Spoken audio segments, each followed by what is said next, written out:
Bismillahirrahmanirrahim.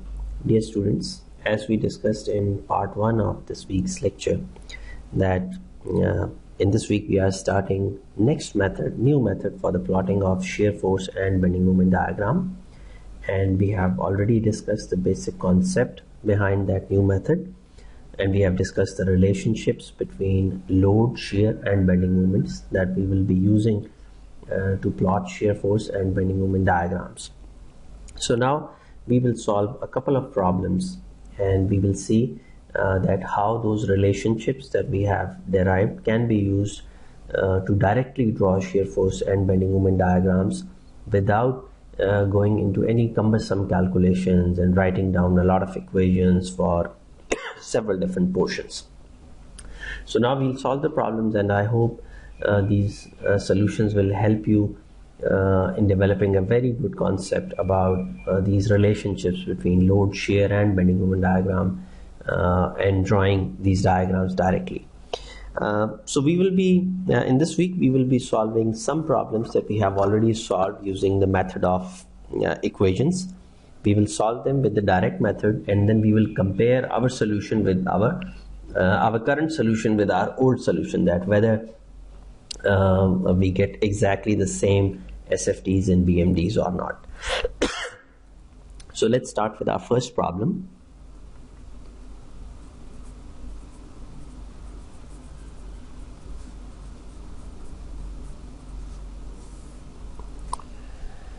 This problem is related to an overhanging beam that has a overhang on both the sides. So we have a hinge support here and a roller support on this side, and this extreme left end is subjected to a point load with a magnitude of 5 kilonewton, and then in this portion we have two loads acting. One is a point moment with a magnitude of 10 kilonewton meter, and a point load with a magnitude of 5 kilonewton, and there is another point load acting at the extreme right end of the beam whose magnitude is 10 kilonewton. And these distances, this left overhang is 3 meters long, this part is 2 meters, also 2 meters and 2 meters, and this is 3 meters. We can label these points A, B, C, D, E and F. This is a problem that we have already solved using the detailed method. And we have a hinge support here and a roller support here. It's a determinate problem. We'll have a vertical reaction here and we'll have a vertical reaction here. We may call this reaction as RB and this reaction as RE. Okay. Now first step in this method as well is the reaction calculation, and that reaction calculation is exactly the same the way we used to calculate it previously. Excuse me. So let's apply the conditions of equilibrium to calculate the reactions. Sigma Fy equal to 0 with the convention of upward forces as positive. 5 kilonewton force acting in the downward direction, so minus 5. RB is with positive sign acting in upward direction. Then we have this. Next is this moment, but as it is a moment and we are applying sigma Fy equal to 0, so this moment will not appear in the equation. And next is this 5 kilonewton force acting in downward direction, so with a negative sign, minus 5. And then this Re acting in upward direction, and then this 10 kilonewton force acting in downward direction, and this is equal to 0. If we rearrange this equation, we'll get RB plus Re equal to 20, and we may call this equation as equation number 1. Now let's apply sigma ME equal to 0 with the convention of clockwise movement as positive.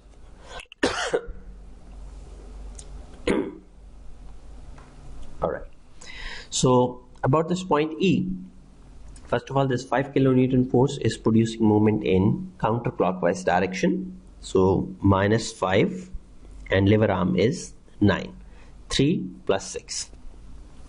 Then this RB, and RB will produce movement in clockwise direction, so with a positive sign,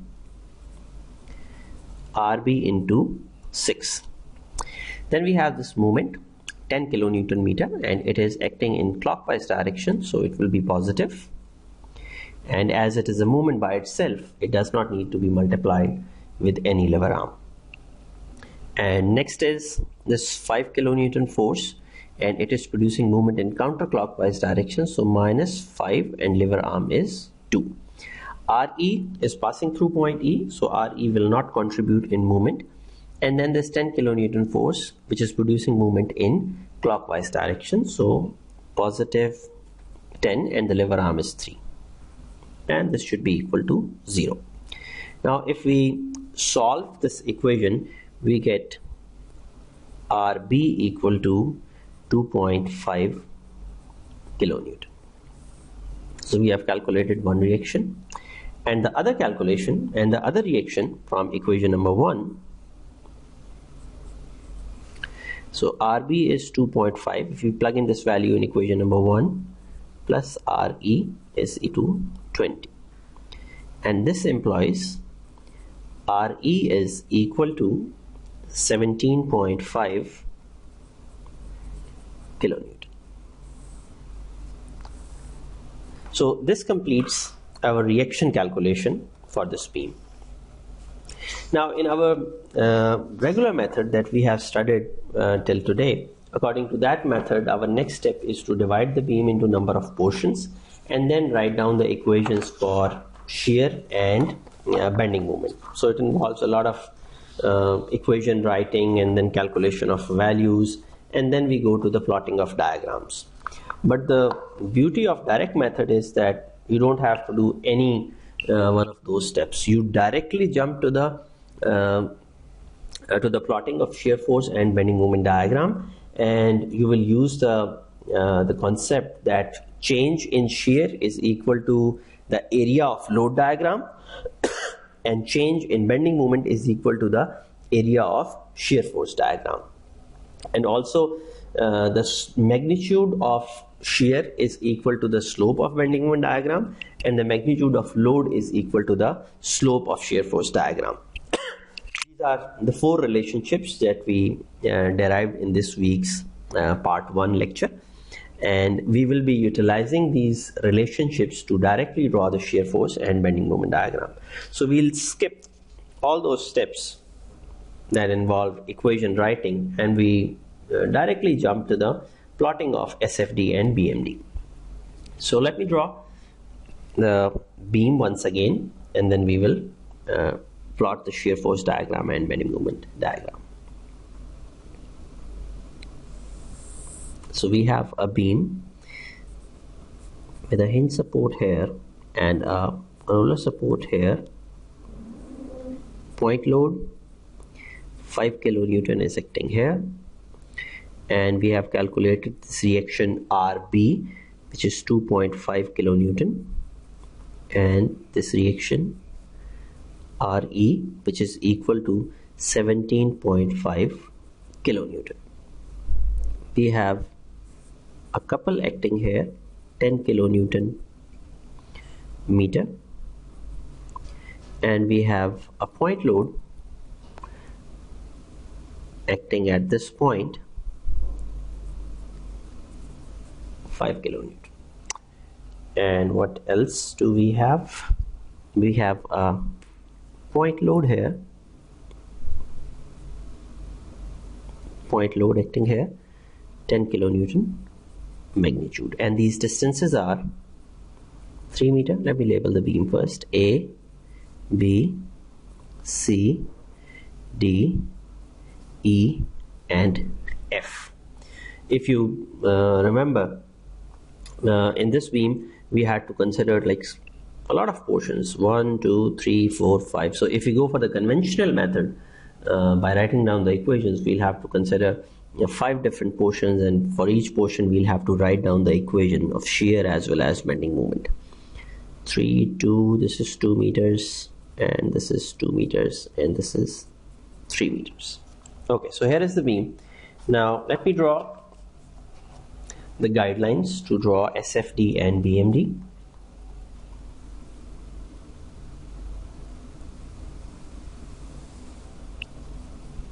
So we'll draw the guidelines at every location where we expect change in shear and bending moment.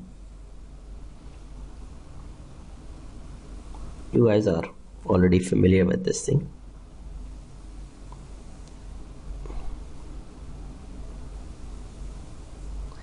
Here we are. So now we have the guidelines. Now let's start drawing shear force diagram.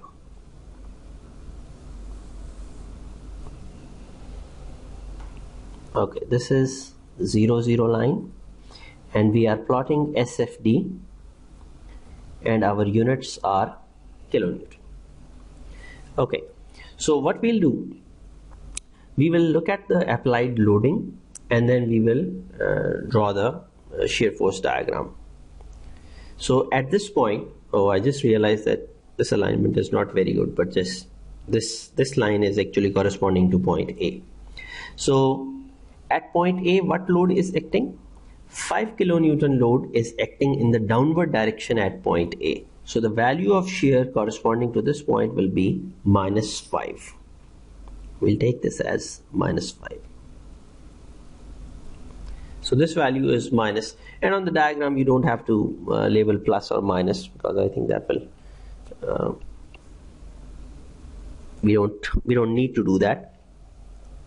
If any value is below 0, 0 line, it is understood to be negative. Okay, so -5 here. And then in this portion AB, is there any load acting in this portion AB? If there is no load acting in portion AB, then the shear force will remain constant for this portion. So the shear force diagram will go straight. It's also -5 here. Shear force is -5. And then at point B, what load is acting? Whether it's a externally applied load or a reaction, we'll treat both of them in exactly the same manner. 2.5 kilonewton load is acting in the upward direction. So from -5 we will add 2.5. -5 plus 2.5 we will reach at -2.5. Why we have moved in the upward direction? Because a force is acting in the upward direction with a magnitude of 2.5 kilonewton. So we reach here. Then from point B to C, is there any load acting? No, there is no load acting from B to C, so the shear force diagram will remain constant, 2.5. And what about C to D? This is a movement, and the effect of movement does not reflect in shear force diagram. So this value of shear force diagram will remain constant at this point. There will be no variation here. And from C to D, again there is no variation. It will remain constant. And then at point D, what do we have? There is a point load acting in the downward direction with a magnitude of 5. So -2.5 minus 5, that will bring us to -7.5. So we reach here 7.5. And then from point -7.5, from point D to point E, is there any externally applied load? No, there is no applied load. So in this region, the value of shear force will remain constant. And then at this point, we have a point load or reaction acting in the upward direction with a magnitude of 17.5.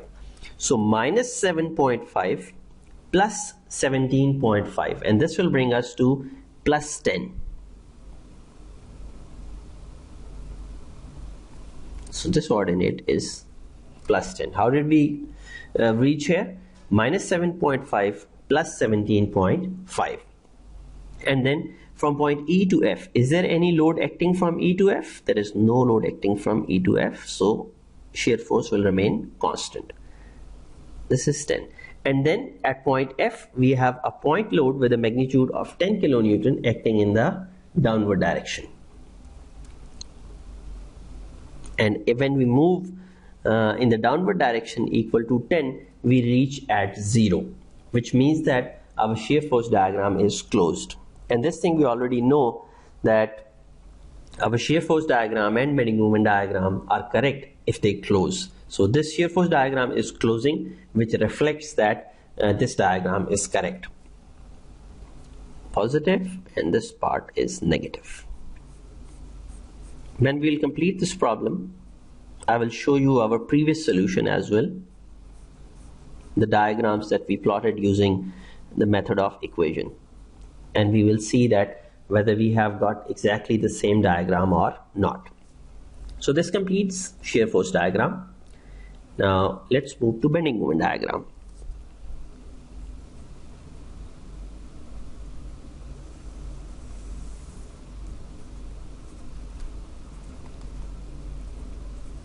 BMD, and our units will be kilonewton meter. Okay, what is the relationship between BMD and SFD? The area of SFD is equal to the change in bending moment, and the slope of bending moment diagram is equal to the magnitude of shear force diagram. So we will use these two relationships in order to draw bending moment diagram directly. At point A, is there any point movement acting at point A? It's free end and no point movement is acting, so the value of bending moment will be equal to 0. We'll start from this point. And then from point A to B, how much is the area of shear force diagram? Because this area of shear force diagram is equal to the change in bending moment that will take place while moving from point A to point B. Just to make it clear, when we draw SFD, we look at the applied loads, and when we draw BMD, we look at the SFD. So how much is this area? 5 into 3. This horizontal dimension is 3 and the vertical dimension is 5, right? So 3 into 5, 15. It means the value of bending moment at this point, at point B, is 15. And the degree of shear force diagram is 0, so the degree of bending moment diagram will be 1. The degree of bending moment diagram is always one level higher as compared to the degree of shear force diagram. So 0 degree line, we will join these points with a straight inclined line or a first degree line, and the value here is 15. Okay, and then from point B to point C, how much is the area of shear force diagram? The current value of bending moment is minus 15, and the area of this shear force diagram is 2.5 into how much? Into 2. So if we want to calculate the value of bending moment here, if I just write it down for clarity on this side, when you will be solving it, you don't have to write it down, but I'm just writing it down for clarity. So current value of bending moment is minus 15, and how much is the value of area in this region? That is, the one thing is that we need to incorporate the sign as well, so it's minus, and the area is 2.5 into 2. Minus 15 minus 2.5 into 2, if you solve this, you get minus 20. Minus 20 kilonewton meter. So it means that the value of bending moment at this point is minus 20. And again, the degree of this line, this is 0 degree line, so these 2 points will be connected with a first degree line.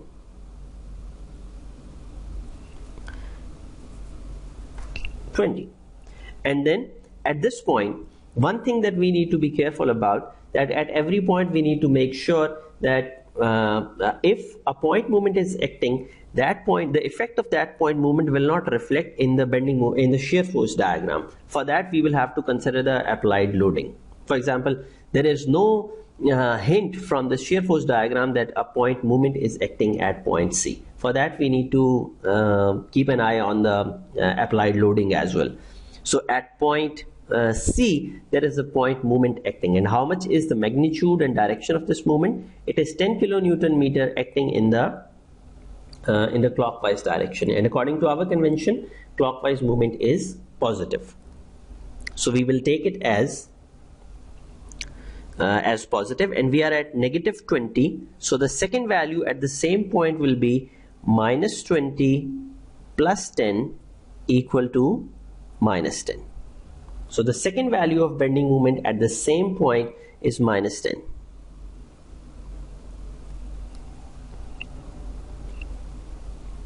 We can label it somewhere over here. Okay.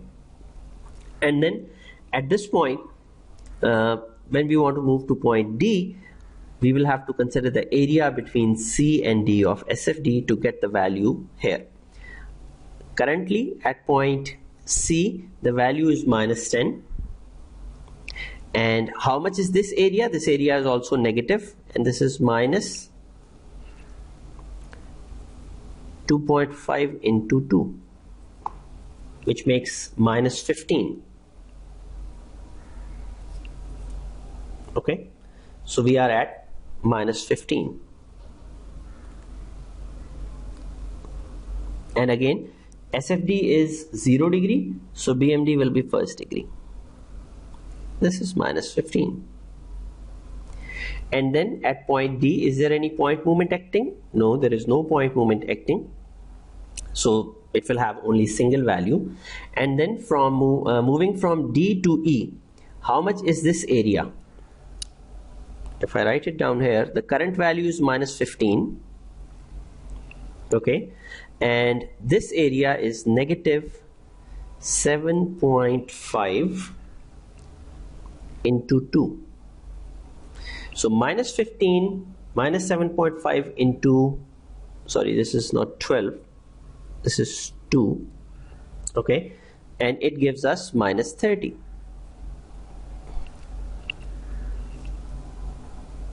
Okay, minus 30. So minus 30 would be somewhere over here. And how to connect these 2 points? This is 0 degree line, so the bending moment diagram should be first degree line. First degree line here. We reach at minus 30. And then from minus 30, we need to see how much is the value here. How much is this area? Positive area. If I write it down here, we are currently at minus 30, and the area of SFD is positive 10 into 3. And this brings us to 0.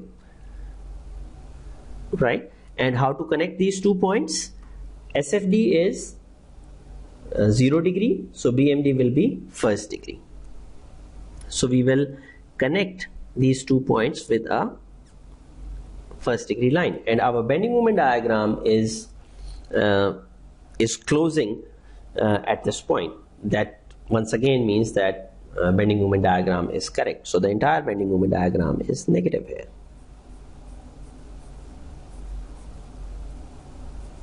So this completes our bending moment diagram using the direct method, and you guys would have surely noticed that this method is a lot easier and simpler as compared to the laborious method of equation. Now let me compare this solution with our old solution. Here, this is our old solution that we did earlier. It's exactly the same problem. We determined the reactions, and then we wrote down the equations, and we had a lot of segments, portion A, B, B, C, C, D, D, E, and portion E, F. So we did a lot of calculations, and after that we drew these diagrams. Now These are the diagrams that we made earlier using the detail method, and you can see that these diagrams are exactly the same as that we have obtained today. Let me see if I can put them together in a single view. Oh, I think my camera cannot accommodate that, but this is the old solution, this one, and here is our new solution, and both are exactly the same. So you can see that if we follow the relationship between load, shear and moment, then easily we can end up with the same shear force and bending moment diagrams. In this problem, we learned how to deal with point load and point moments, and using this method we will solve a lot of problems, and we will also learn how to deal with UDLs and VDLs, and when we have a moment or a point load acting in combination with a UDL or a VDL. So we will learn all those things. So with this problem is completed. I hope it is clear. So thank you very much. Let me stop recording here.